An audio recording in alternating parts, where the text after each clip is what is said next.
Assalamualaikum warahmatullahi wabarakatuh.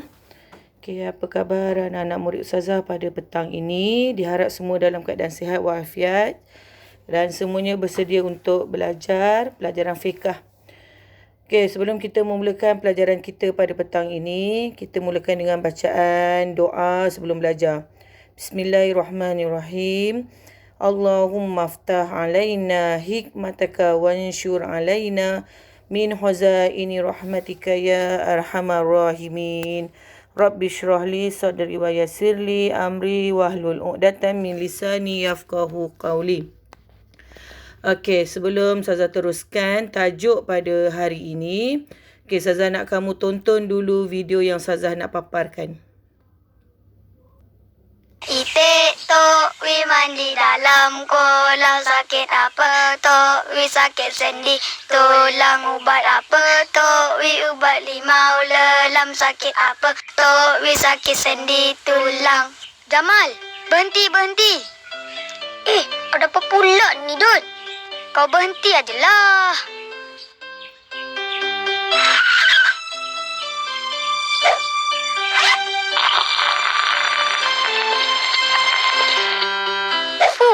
Lega rasanya. Dut, apalah kau ni?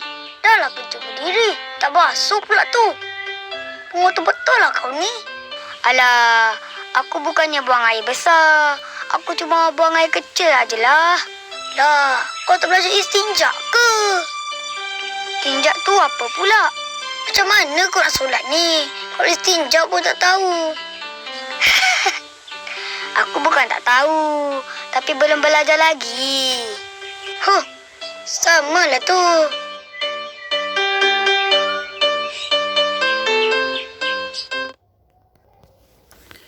Okey, anak-anak murid semua dah tonton video tu tadi. Okey, apa yang kamu nampak tadi, Jamal dan Dut, dua orang pelajar dalam perjalanan pulang ke rumah, baru balik ke sekolah, betul? Okey, kemudian Dut tu dia tak tahan untuk membuang air.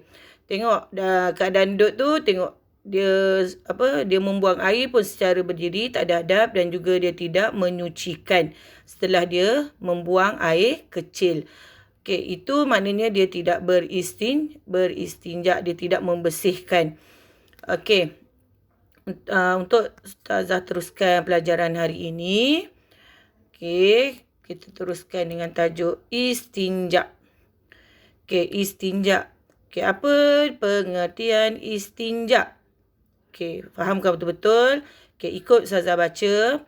Pengertian istinja ialah menghilangkan najis yang terdapat pada kubul atau dubur selepas membuang air kecil atau air besar. Okay, saya ulang lagi sekali. Pengertian istinja ialah menghilangkan najis yang terdapat pada kubul atau dubur selepas membuang air kecil atau besar. Itu yang tadi dimaksudkan dengan istinja. Bukannya maksud dia yang membuatkan kita rasa tak penting. Istinja ni penting sebab dia menyucikan. Sebab najis tu, kalau kamu dah buang air kecil atau air besar, najis tu masih ada lagi pada kemaluan kita kalau kita tidak membersihkannya. Okey, jadi kita kena beristinja. Okey, maksud istinja tu Ustazah nak ringkaskan. Maksudnya kita menyucikan kemaluan kita, iaitu kubul atau dubur. Kubul ni depan, dubur ni kemaluan kita belakang. Okey, kalau kita tak suci kan, kalau kita tak basuh bersih-bersih, maka kalau kita solat, tidak sah solat kita sebab kita tidak menghilangkan najis tersebut dengan cara yang betul, dengan tidak membersihkannya. Tak boleh. Kalau kita tak bersihkan kita punya kemaluan kubul atau dubur tu, apa akan terjadi? Akan mendatangkan bau. Bau apa agak-agaknya? Bau busuk ke bau wangi? Mestilah bau busuk sebab kita tak hilangkan najis tersebut. Maka apabila kita menyucikan najis, barulah tak ada orang bau apa yang terdapat pada kubul atau dubur. Okey, boleh faham? Boleh? Okey, saya ulang lagi sekali apa dia pengertian istinja. Ikut sama-sama. Istinja ialah menghilangkan najis yang terdapat pada kubul atau dubur selepas membuang air kecil atau besar. Faham ya? Air kecil atau air besar.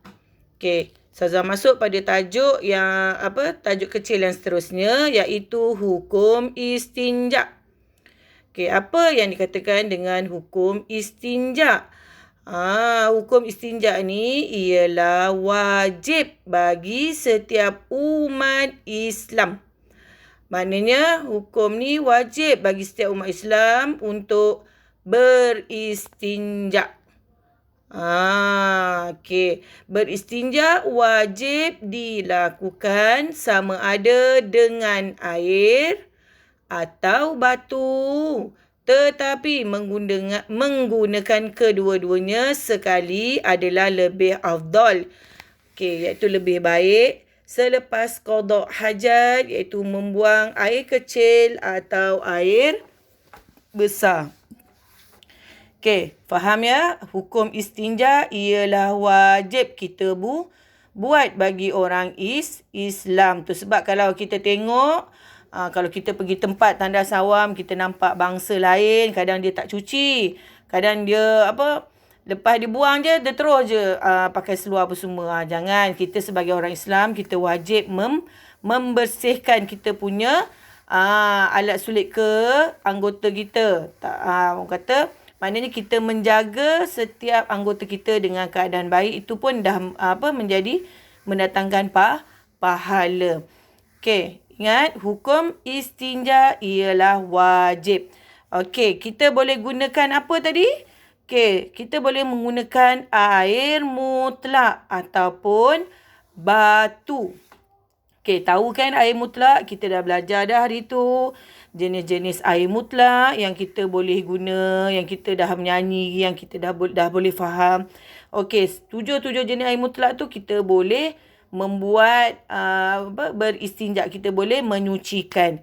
Okey, dan juga batu. Kenapa batu? Sebab batu ni adalah antara salah satu dia punya sifat dia kesat. Sifat dia kesat, maka kita boleh menggunakan ini kalau sebaik-baiknya kita gunakan. Tapi kalau dekat rumah kita ada air paip, okey, lebih bagus, lebih baik. Kan, kalau tak ada batu tu pun tak apalah. Tapi nak guna kedua-duanya pun boleh. Okey.